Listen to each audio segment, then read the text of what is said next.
I have a 4 and 5 year old, and trying to teach my 4 and 5 year old are difficult enough. And then in the process, trying to help my kids out of my classroom.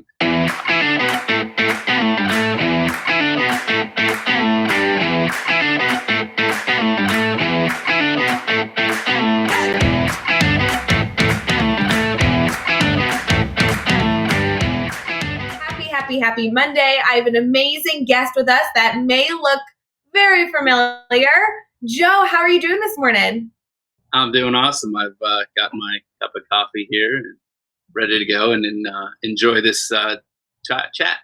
Yes, I'm very excited to talk shop with you and just hang out because I kind of feel like I'm like live with family right now. We interact quite a bit on social media, so I was really honored that you were willing to brave the morning with me for our daily drop-in. You know, everybody who joins these videos not only are able to post questions if you're in our private Facebook group, but really participate in this discussion. You have continued most mornings to participate in these.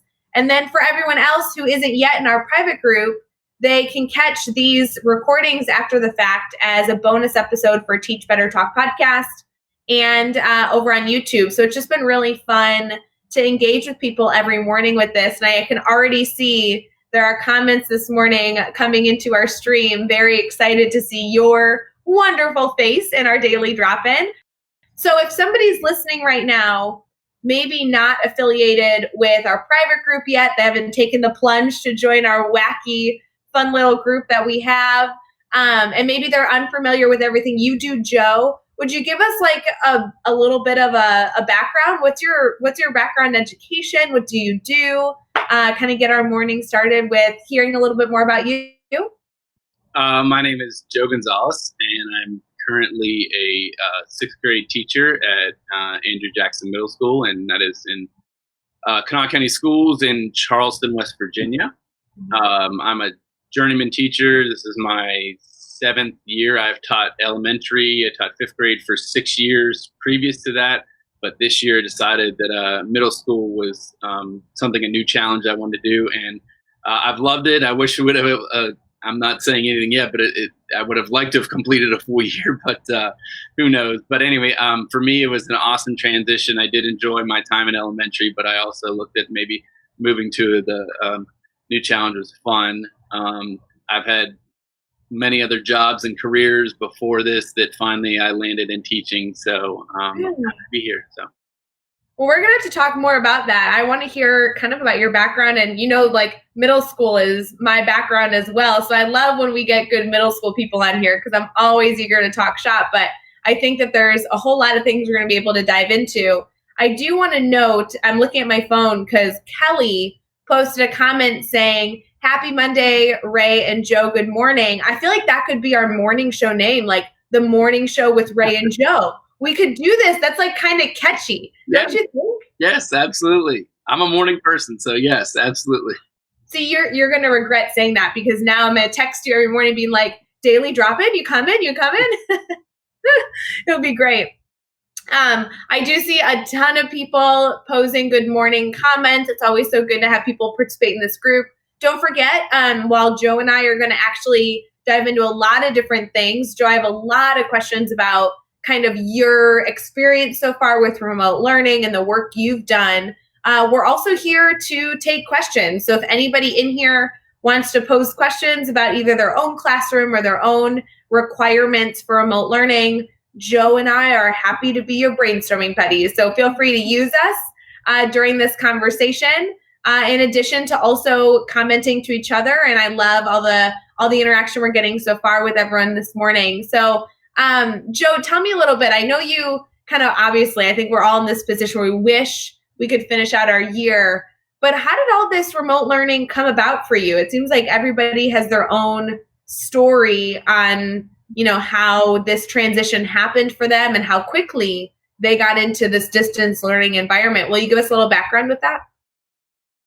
Absolutely. Our district was actually on spring break that week leading up to March 13th, Friday the 13th, when basically all schools in most area parts of the country got shut down.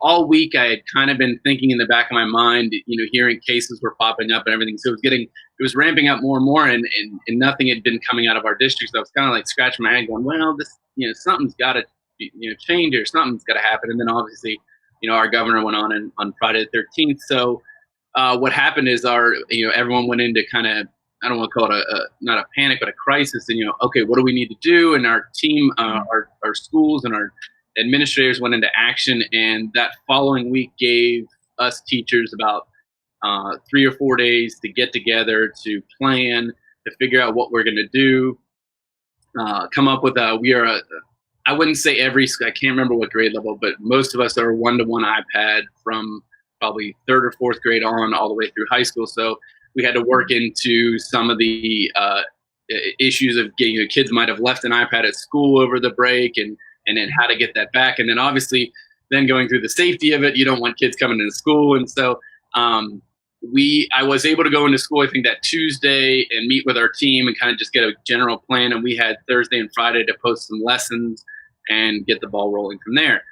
And ever since then, the following 2 weeks after that was the biggest kind of just question mark, and kind of, we had plans, we've been putting lessons up, and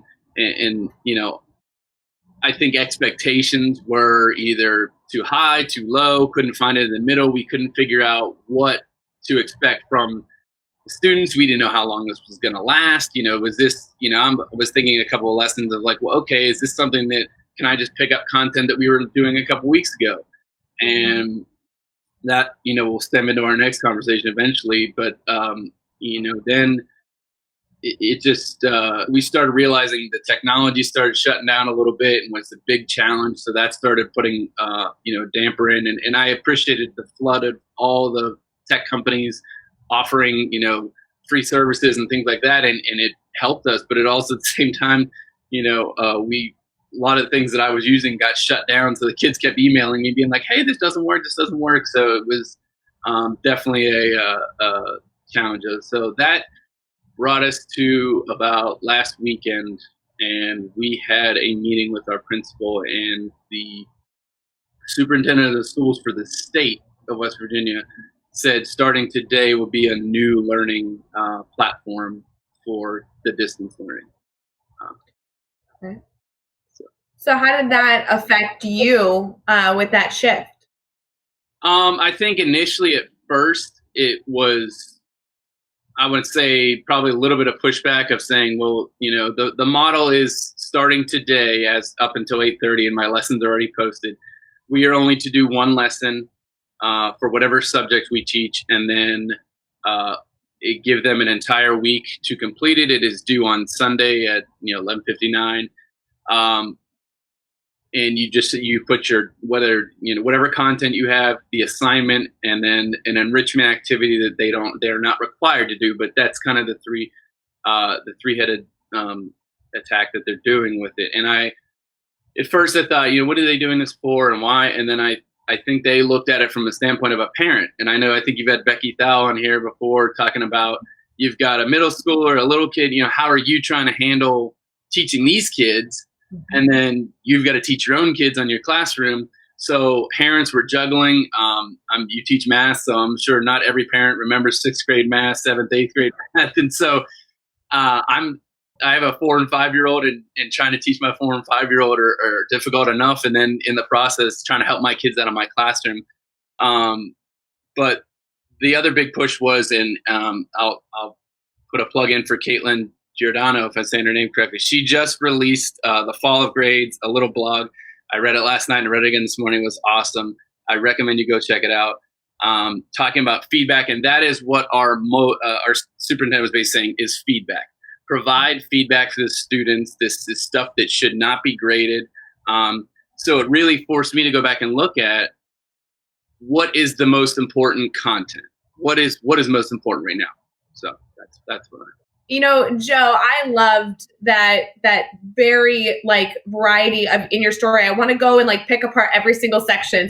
So don't be upset with me. I just think you had so many important things that I think we can dive more into. One being that Caitlin Giordano is literally, in my mind, the queen of grading, because she hates it. And I really pride myself on being pretty progressive with this idea of grading. I'm very feedback focused.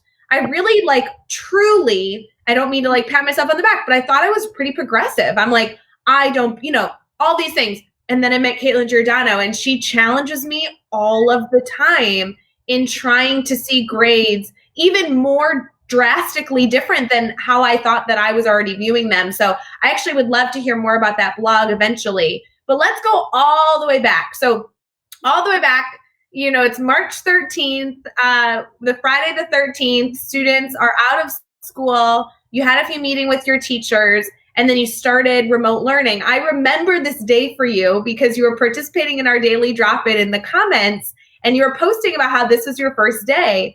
And so your mindset during that period of time, from my understanding, was that you were posting information by week. Is that how you started? Mm-hmm. Yeah, we had that Thursday and Friday as our first quote week just to kind of ease them into it.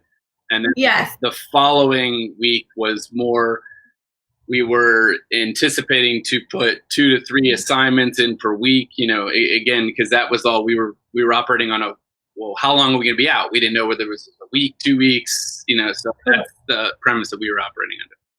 Nice. And so when I think posting by week was the first very common thing teachers were doing in a hopes to be very transparent with students, try and address somewhat of the issue of equity. If you were giving students, assignments by week, then they kind of had a really large gap of time that they could be looking into this information. And hopefully, you were considering the parents that at least they could have a week's view versus scrambling every single day. And I see a lot of parents that appreciated that, but there was also some parents that were like, this is still too much, because there were teachers that were giving weeks of assignment that took an hour or a week of assignment that took 8 hours. And so there was so much discrepancy. And so did your state put in any requirement in terms of how long the engagement should be for the student? I'm asking because I did a biweekly family check-in on Sunday with our private group where we just kind of came in for a Q&A, and Randy, who's also a big participant in our group, posted that her length of engagement for a full week is only an hour for her content area, and she was really feeling constrained with that. So did you guys have any of that support in place either in the past or now?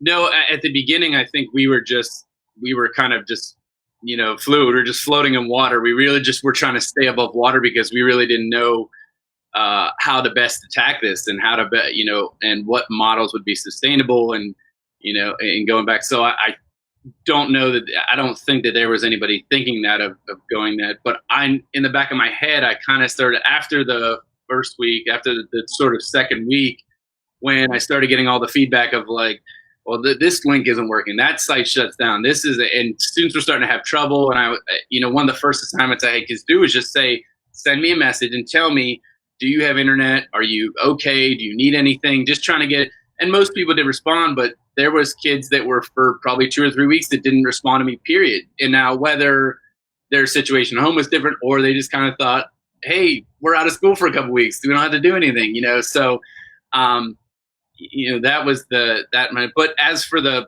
latter part of your question, I think with the new thing that they came out with today or starting today was where they didn't necessarily give us any guidelines. I think they were just looking at saying, the average time that a student is going to learn at home is far less than what it would be in school. They can get up and go to the bathroom. They can get up and go get a snack. They can walk around the house, go play outside. It's sunny and warm outside, and you're trying to tell them to sit in. So I don't remember directly, but I think it was basically somewhere between about a 30 to 45 minute window, probably of what not to exceed an hour is basically over the whole week, I think. So, and I think going back to you of saying if the lesson takes more than an hour, you really need to reevaluate, what is the most important thing you need to learn. And I really think that was the most important thing that you said early on when you kind of went through that whole big picture of this experience, is that teachers are being forced to really look at what's most important in my subject area. And I actually see this quite frequently when I get to facilitate workshops with with the Teach Better team.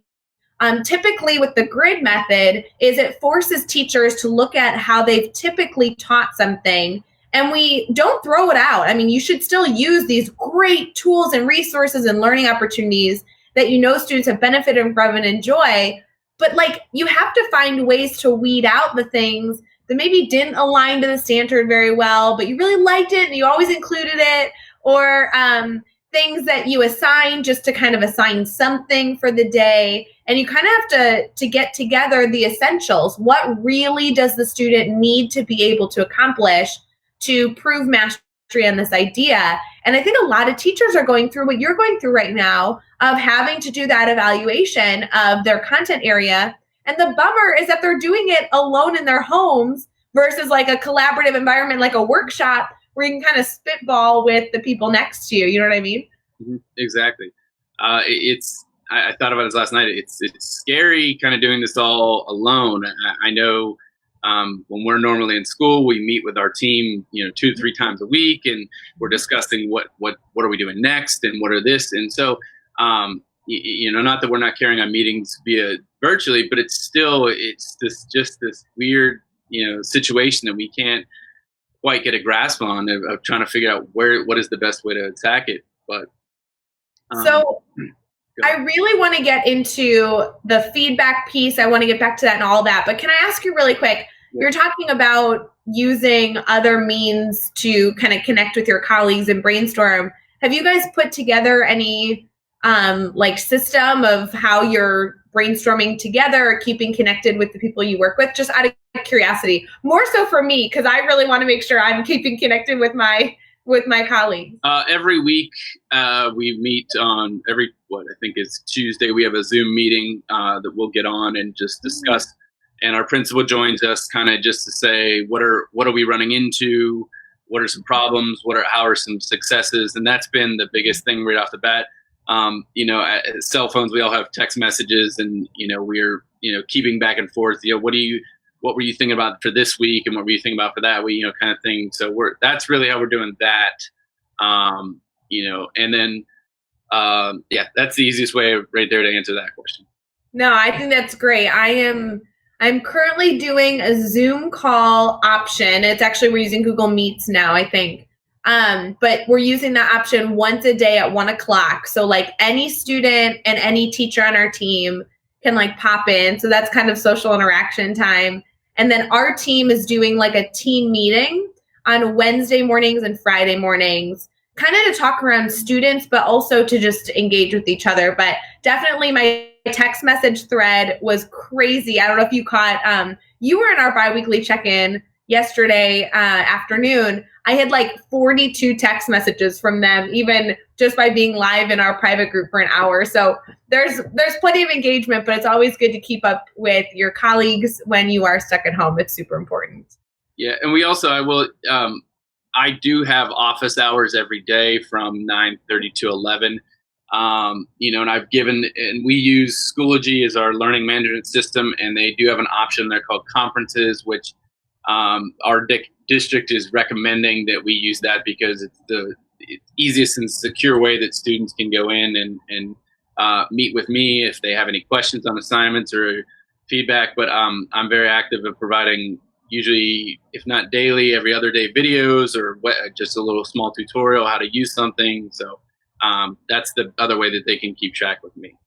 I think that's awesome. That's perfect. And I think office hours is a great opportunity to not only have students ask questions, but engage with you because they miss you. I'm very confident they do. So, so you told us starting today, you are making a shift in what you were already doing. It sounds like not a drastic shift, but an important shift that's kind of mandated by your state, where you're providing one lesson for the entire week and then enrichment. And I won't lie to you, Joe, this kind of sounds like what I'm doing as well, because in my state, we do have like an engagement requirement time frame. I talked about this in a daily drop-in a few weeks ago, where I need to offer something between like a 15 and 30 minute math something every single day. And so what I've done is it's kind of like an hour and a half of math a week, more or less.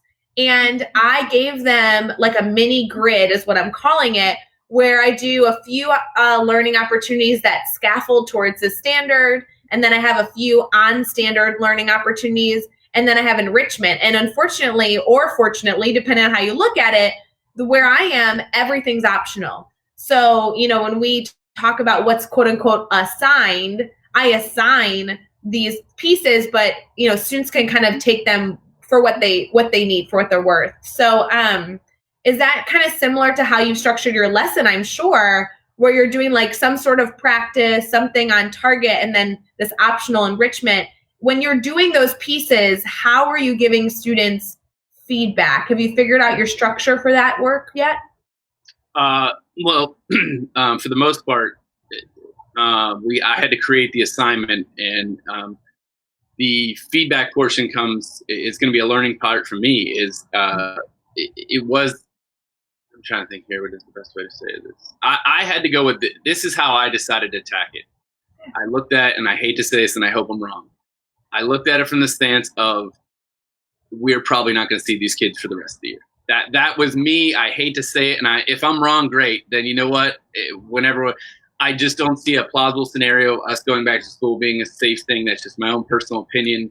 Of course, it's different all across the country in different parts of So, but I sat there, and then once they've already done away with the state testing, and we don't have to make up days. So I'm sitting there and going, okay, if I don't see these kids until next year when I walk back into school and they're seventh graders, what can I do from now until at least April 30th or April 30th and beyond to hopefully somewhat prepare them for the next grade level? And I even contacted a couple of the seventh grade teachers. I'm like, okay, what are some things that you're missing?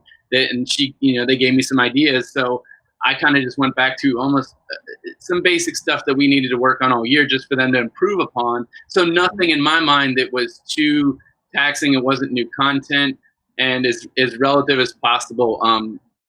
That's the way I attack the English lesson. And then I teach English and social studies. And social studies, I kind of left the content that we were doing at that time, and I switched it over to an economics, where I was like, this is primary. You're in economics right now. This is economics 101. So, and getting them to do some sort of activity. And the biggest thing that I think our principal and our administrators pushed to us was get them to engage in it. Don't just give them a worksheet. Don't just do this. Do some sort of webinar or video and get them to engage. And that's what I hope to do is that one of the sentence improvement was the one activity where, here's some very basic sentences, fix them, make them better, make them sound better. And then I said, pick one of them, make a video of it, and send it to me. And that's kind of part of the assignment. And I said, extra, I want to say points, but extra bonus if you can get your family members involved. And then the other one for the economics was, if you're allowed to and can go out to a store, take a picture of what economic, might be seeing, stuff like that. So that was how I decided to attack, where as in previous weeks, I kind of had just, here's the content, here's the assignment, it's due on this date. And that was that. So with really no feedback. So I'm also learning that, okay, maybe this week's assignment didn't offer enough opportunities of feedback. So maybe I need to change it for the following week and do something a little bit different to get more feedback. No, I think that you just hit the nail on the head in terms of two different areas. One is trying to incorporate purposeful and meaningful times of feedback in your lessons. So gold right there. And the other is that you're trying to provide students more experiences to explore their learning rather than just doing their work. And I think a lot of teachers are dabbling with trying to find this balance. I know that's a huge part of something that I'm working on as well, where in my district, we've actually decided there's no new content that you're allowed to introduce.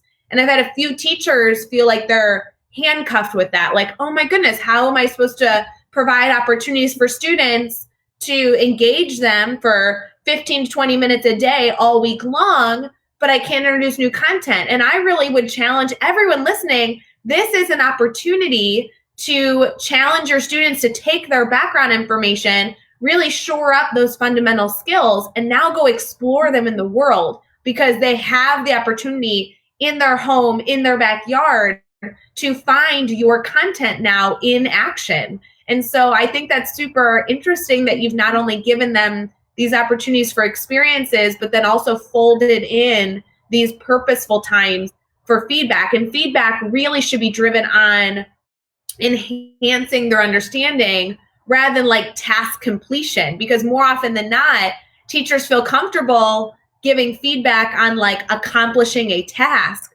but it's the feedback that's more driven on student understanding that actually gets them to that next level. And these are hard things to incorporate, but they're important. Yeah, definitely. This whole isolation has made you really start to think and wonder. I want to say as a teacher for only X number of years, but I feel at the end of this year, you're like, oh, well, this summer I'm going to work on this and do it. And we fall into the trap. And maybe some of you are better than I am, but not doing what anything. And you come back into school in the fall and, oh, I'm going to change this, no. And it, in my mind, it doesn't, or at least it's for me, it hasn't. So I look at this going, this whole event will now make me pause and before I'm planning a lesson or activity or new content, saying, is this what they really need to know? Or is this going to cover, or how am I going to know that they're specifically doing that? Because, and I kind of think of it as, because a lot of kids will always ask me in class, is this good? Is this good? And I kind of stop and go, do you think it's good? And then they're like, well, what? And I look at them and I say, if I tell you it's good, you'll stop and you won't go any further. And I say, I want you to keep going until you feel that you're satisfied with your answer or your piece of work. And it doesn't always work. And again, there's moments where those kids, that it's good to me. I was like, well, okay, I'm just, so, and that's where I need to work on my feedback piece of being better. I have a lot of flaws too. I don't want to sit up here and think that I provide the best feedback. So that's something from now until at least the 30th of April to work on, is challenge myself to provide feedback. See, Joe, this is why you were the perfect guest to join us for our daily drop-in. Come on. I love this conversation. I love this reflection. I actually have a whole nother stint that I was going to ask you about. But before we get into that, we have like 2 or 3 different comments that I really want to come and address really quick. So we're going to move to the comments. Don't forget, if you are listening to our conversation right now on Teach Better Talk podcast as a bonus episode, or if you're watching this on YouTube, you can participate as well. Just come join our group at teachbettergroup.com over on Facebook. It's a private group. If you're an educator, we want you in here. There's thousands and thousands and thousands of teachers that get to participate every morning, and I love these questions. So the first one that caught my eye was from Alex, and he says, have teachers been given guidelines for how long they have to work each day beyond virtual office hours? So, Joe, I'm going to ask you specifically, and then I do think I have some sort of insight for Alex, but have you guys been given parameters on kind of like your working day, quote unquote, maybe beyond these office hours that you're offering in the mornings for your students? I think initially, because we were operating under the assumption that first week that we would be able to maybe be at school and sitting in our rooms and doing stuff that way. But obviously everything had changed. So we still had to set up office hours. And I think it was basically what set it up for what works for you, because most of us are all home and some people have families and lives and kids. And so I just selected, a time that worked for me. But we were basically given, I think, nothing more than 90 minutes. So I think it was one of the other things is when you first heard office hours. I mean, I remember back to college, professor has office hours, you can come visit, from this, that, they would be in the room. And I was kind of wondering, do I need to be sitting at my computer from 9:30 to 11, literally waiting for kids to email? I go off the principle of no, because I'm a very open person. When I communicate, I try to respond as quickly. Kids message me all the time. Now there was a couple kids that were emailing me at 11:30 at night. I was like, I'm not going to respond to that, at least until the morning. But yeah, that was really the only minutes. Is basically, it was, nothing more than 90 minutes was what I think. It wasn't an official writing, but I think our admin just basically advised us. Really nothing more than that.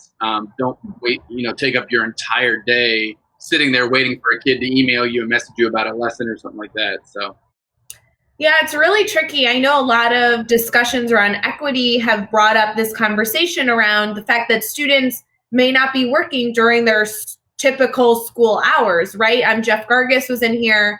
I don't remember when I had this conversation with him. I don't know if it was a part of a daily drop-in or a Mastery Chat recap or what it was. I feel like I've been live like every day, all day. But him and I were talking about how his daughter and his son are actually benefiting from working during different times because he's at home with 2 kids. He's trying to work full time, very similar to a teacher who's home who has their own children. And sometimes your son may work better in the afternoon and your daughter may work better in the morning. And so kind of offering to be more lackadaisical with the time in which our students are working is really a gift of what we need to provide our students right now with this equity gap. But on the flip side, that's causing teachers to feel like they're needing to work 24 hours all day long because they might get an email at 8 a.m. in the morning and another email at 11 o'clock at night. And what's the expectation for them? So I'm not saying it's right or wrong, but the suggestion that my district has provided, which I very much appreciated being able to fall back on when I needed to, was that they wanted us to be available between 8:45 and 1:45, which essentially meant when they said available, that was like a hot topic for a while. When they said available, they literally meant like via email. So I do offer like a virtual time that students can pop in like a Google Meet setting. And that's every single day at 1:15. But to be honest, it's kind of nice that I have some flexibility where if they email me between 8:45 and 1:15, I can get back with them, within a reasonable amount of time. And kind of like a comment here from Andrea, she's saying she tries to respond to emails within 24 hours. And that's really, I think, teachers need to give themselves a little grace on this topic because responding within 24 hours or only responding between certain timeframes may not be ideal, but it's extremely practical and appropriate. So putting those guidelines, I think, are valuable for our own, well-being and sanity too. Yeah, definitely. Sorry, that's definitely the truth. Yeah, I don't want to be sitting there all day long, not wanting to, help a student, but it's just one of those things. We all have lives outside of this, and I've got my 2 boys in the other room, and maybe maybe the students have a different schedule. So maybe mom or dad works, or they're at grandma's house, and their internet doesn't work, or only certain times that they can do this. So.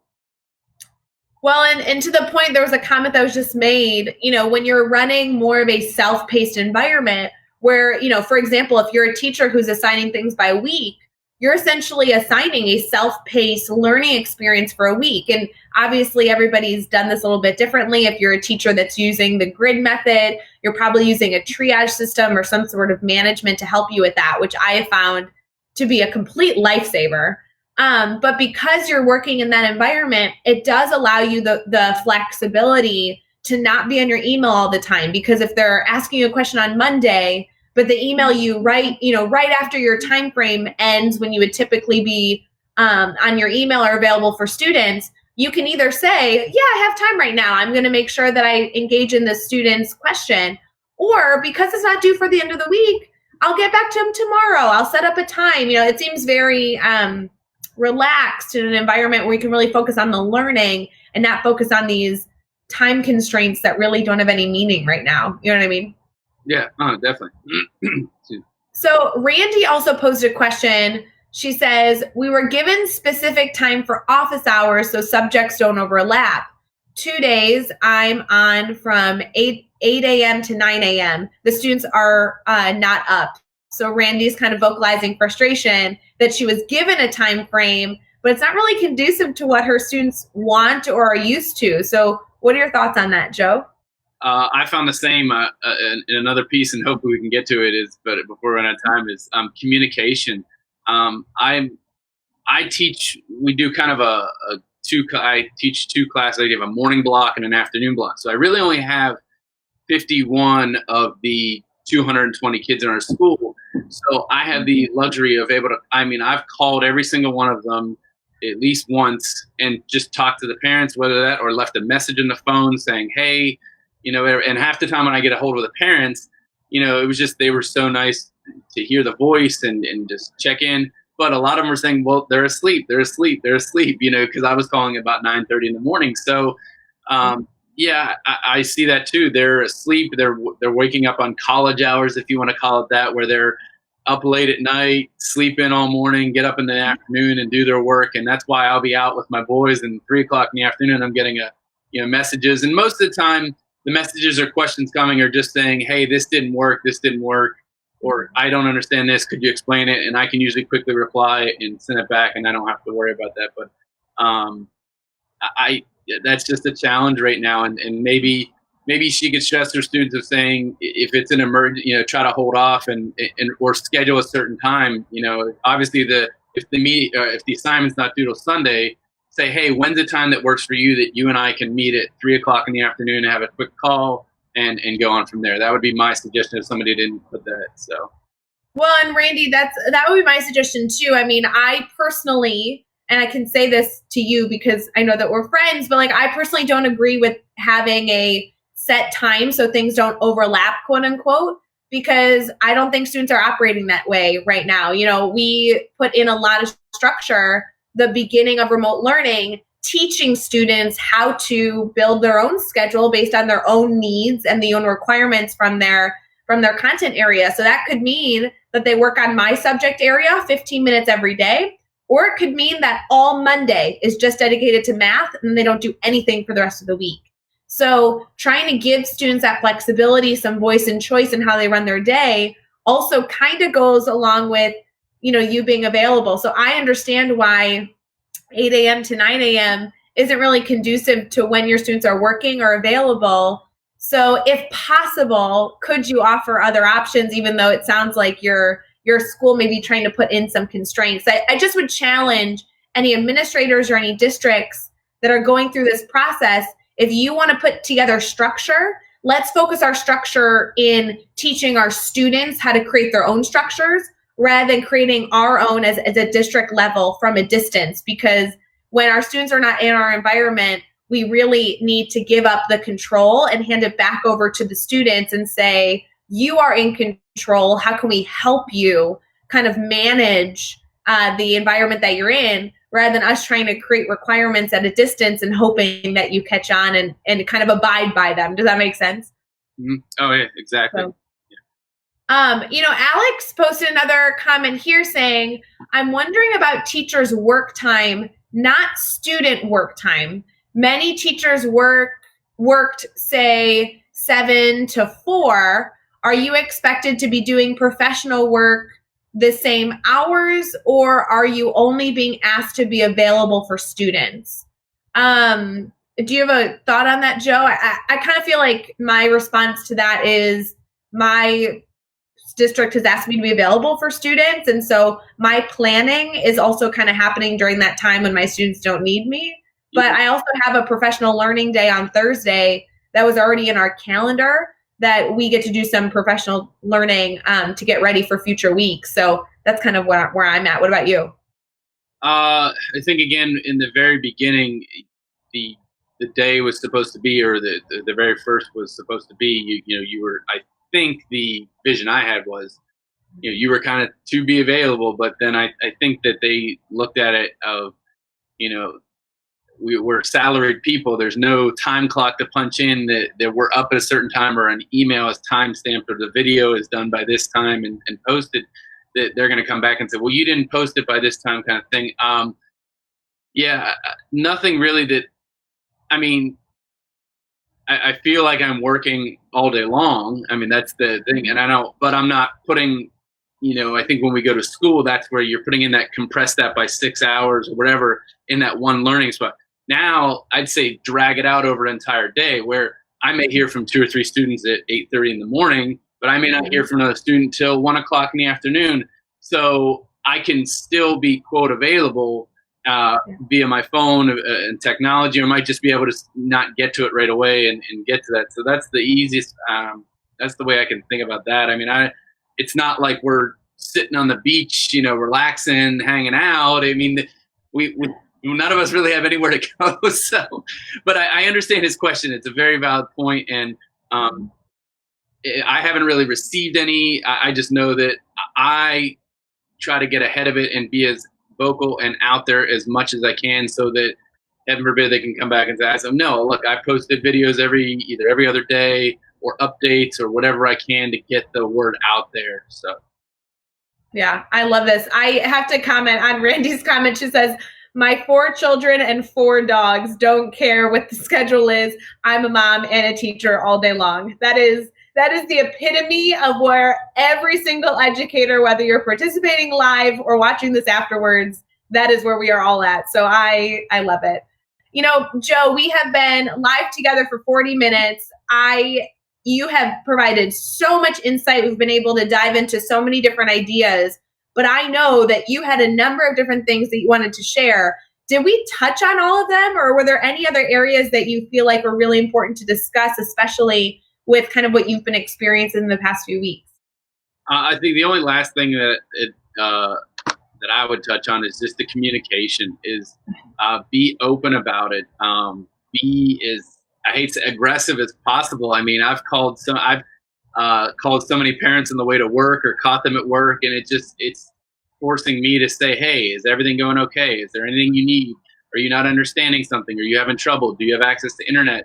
I'm just calling them, and some of them are right away going, well, did they turn in the assignment? Did they turn it in? I said, I'm not calling for that.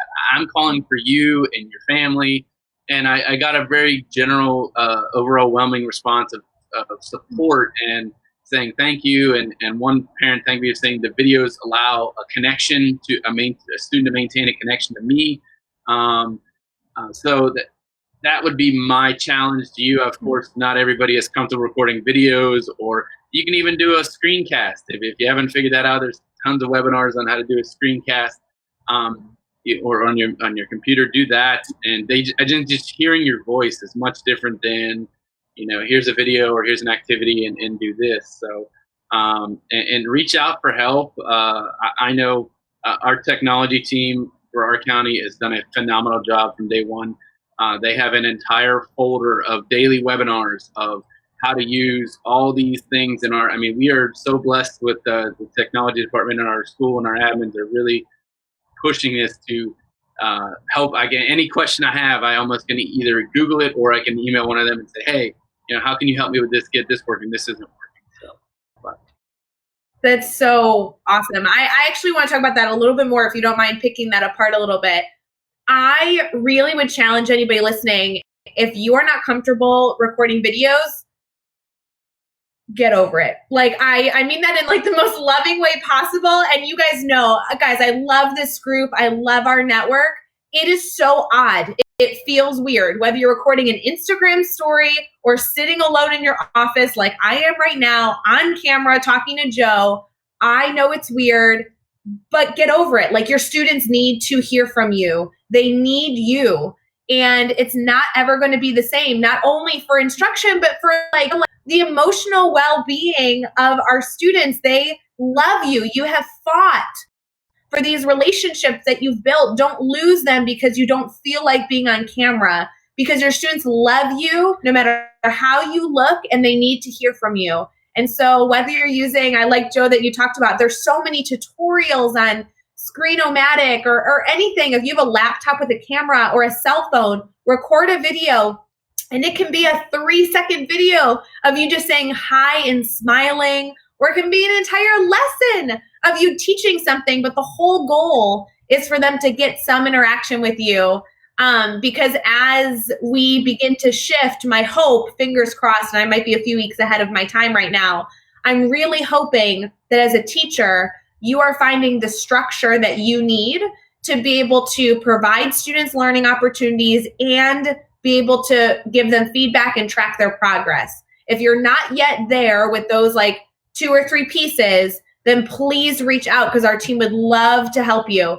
But after you get that structure in place, and it sounds like, Joe, you have a great structure in place, we really need to shift our instructional focus to not only be on supporting students, but really supporting our families. So whether that be a video to families or something along those lines, they really, really need to hear from us too, because they are struggling at home, and we have the power to make them feel supported. So I love, Joe, your concept of, my tech department has been there for me. And I think that is something that's so meaningful. I'm hoping that our educational communities are seeing how important it is to have coaches and have people that are there to support our teachers. And on the flip side, think about your parents. Your parents don't know what the tech coaches are. They don't have their emails. That's not the community your tech coaches serve. You're the coach for your parents. So the more videos you can produce, the more resources you can help parents through, the more contact and phone calls, Joe, that you mentioned that you can make.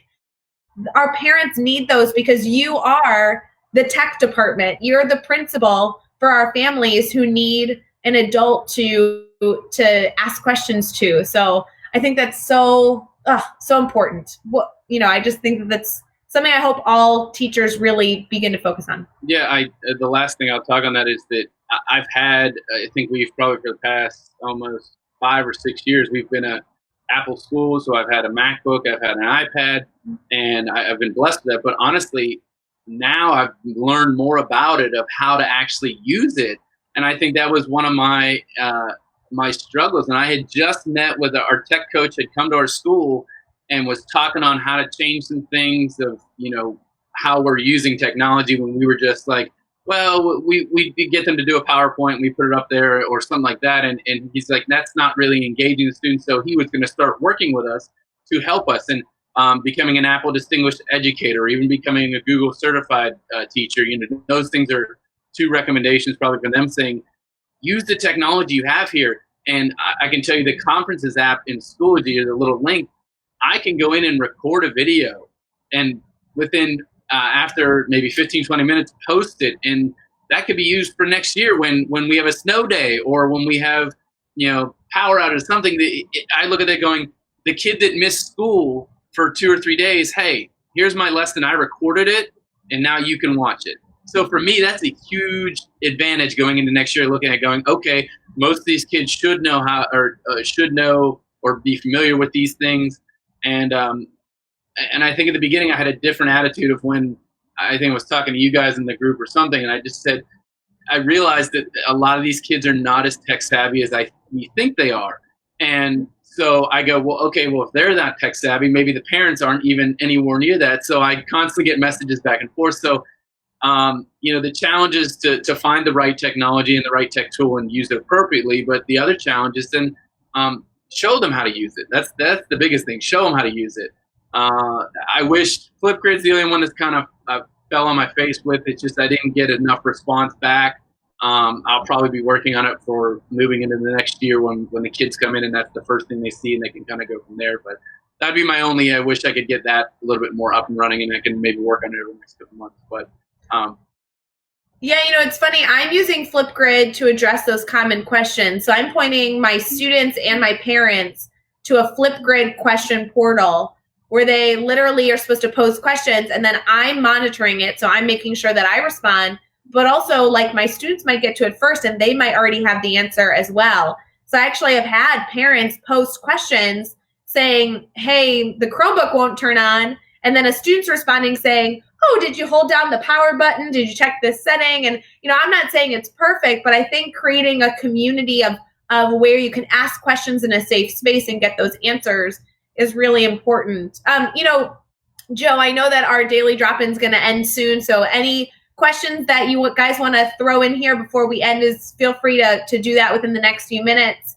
Can I ask you, Joe, do you do like a beginning of the year video for families at all? That's a habit that I've gotten into that I actually did over again when remote learning kind of came into fruition. So do you do that at all for your families? I had not since probably 2 or 3 years ago. I would Schoology was not officially our LMS, if I can remember correctly, a couple years ago. So I used I lost it. Oh, I can't remember the name of it. It's the one where you can write, draw, or you'll probably Seesaw. Say again. No, is it Seesaw? No. Yeah, Seesaw. That was it. I'm sorry. So when I used Seesaw, and that was where I had the most interaction. So instead of sending a newsletter home, eventually you'll learn is that the newsletter comes home, it most likely ends up on the floor, trash, or doesn't even make it out the door. So I would do a 1 to 2 minute newsletter of every week, and that's what I would update my parents. And I got a really positive response. And I think the next year, I don't know why, if anything, I went away with it. I think we had so moving to this, looking forward and going back to that, going, okay, that worked. Maybe starting next year, do more video introductions as in the beginning of the year, and something to challenge myself and challenge other people. Yeah, I have loved doing kind of a video tutorial that I share with students, but really it's for my parents, like telling them all about me, walking them through my website, explaining the why behind my classroom and like why it's set up structurally to look the way that it does. I kind of go through all these different pieces. It's, usually between a 7-minute video to a 15-minute video sometimes. And I actually like re-recorded a version of it for remote learning because I realized that my parents are feeling stuck and they're feeling like they're guessing. And so I went through kind of like the basics again. Here's the why behind why I structured things in case you don't remember me. Like, I'm the math teacher. Like, I reintroduced myself just to try and re-engage with those families who need to feel like they are supported at home with the array of different challenges they have. So I would challenge, I think your focus on wanting to end our daily drop-in this morning on communication and the importance of communication was so spot on, Joe. So thank you for all your insight and everything you've been able to share on that. It's so valuable. Thank you, Ray. It's been a pleasure coming on here. I told you I still couldn't sleep last night. I'll probably sleep better tonight, but I'm thrilled to be here. You guys have been fantastic ever since I've connected with you guys since the conference and probably before that. So it's an honor for me to come on and you got everybody on the team. I mean, I don't know how many times I've sent messages, questions, comments, and always feel like, is this a stupid question or whatever? And I get nothing but a positive response of, hey, thanks for reaching out. This is what you can do. So if anybody's not connected, I highly recommend it, or just check them out and see what they're all about. You don't have to sign up right away or anything, but in fact, there is no sign up. It's just basically you just follow us. So one last thing on the video thing, and I'm sorry, it is that anybody that is going to make a video or tutorial or any type of, keep it to that, I'd say 6 minutes or less if you can, to break it up. So if you're going to go through a tour of the class or whatever, break it down into segments, because I'm sure if I'm like anybody, if the video is over a certain amount of time, my mind, I think we all lose interest after a certain point. Totally. So that's one key recommendation the technology team says.